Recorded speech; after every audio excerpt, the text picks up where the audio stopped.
இதுல 2 விஷயம் இருக்கு. முதல் விஷயத்த பொறுத்தவரைக்கும் கடந்த தேர்தலை ஒப்பிடும் பொழுது, இந்த தேர்தல்ல வாக்கு சதவீதம் அதிகமாகி இருப்பதாக சொல்லப்பட்டது. அதற்கு பிறகு அதற்கான விளக்கங்கள்லாம் கொடுக்கப்பட்டது. உண்மையிலேயே கடந்த கால சட்டமன்ற தேர்தலை ஒப்பிட்டு பார்க்கும் பொழுது, ஒவ்வொரு சட்டமன்ற தேர்தலுக்கும் வாக்களிக்கக்கூடியவர்களுடைய எண்ணிக்கை தொடர்ந்து அதிகரிச்சுட்டு வந்திருக்கு.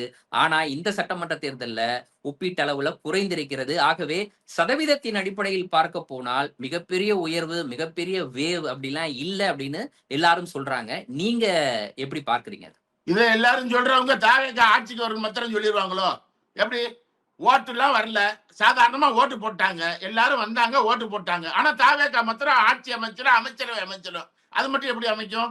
இந்த கேள்வியே தப்பா இருக்கல. முதல்ல நீங்க வாக்கு சதம் என்பது இவர் வந்துட்டாரு, எனவே எல்லாரும் ஓடியாந்து ஓட்டு போட்டு இவர் அதிகாரத்திற்கு கொண்டு வர்றதுக்காகத்தான் போட்டாங்கன்னு ஒரு நேரட்டிவை சொல்லிட்டு, ஆனா அது ஒண்ணு இல்ல, அது எப்பயும் போலதான் போலா இருக்கு அப்படின்னு சொல்றாங்கல்ல.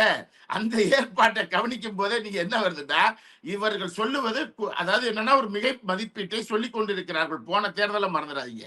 போன தேர்தல்ல சீமான் எப்படி பிரச்சாரத்திற்கு பயன்படுத்தப்பட்டார் என்பதை மறந்துடாதீங்க. சீமான் இதே போல தமிழ்நாடு முழுவதும் எல்லா தொலைக்காட்சியும் அவருக்கு பெரிய முக்கியத்துவத்தை கொடுத்தார்கள்.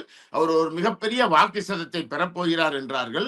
அவர் அமைச்சரவை பட்டியலும் இதே போல் வெளியிடப்பட்டது. தேர்தலுக்கு அடுத்த நாளே ஒரு அமைச்சரவை பட்டியல் வெளியிட்டார்கள். அவர் முதல்வர் நாற்காலியில் இருப்பதை போல் தான் அமர்ந்திருந்தார். இதெல்லாம் போன தேர்தலையும் நம்ம பார்த்தோம்.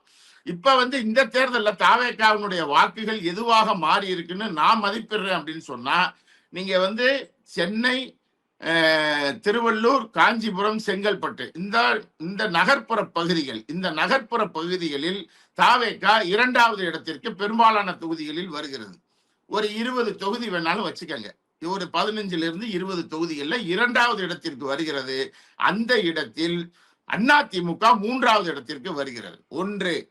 இரண்டாவது, ஒரு தாவேகாவை பொறுத்த மட்டும் ஒரு 175 - 180 தொகுதிகளில் அவர்கள் டெபாசிட் தொகையை இழக்கிறார்கள்.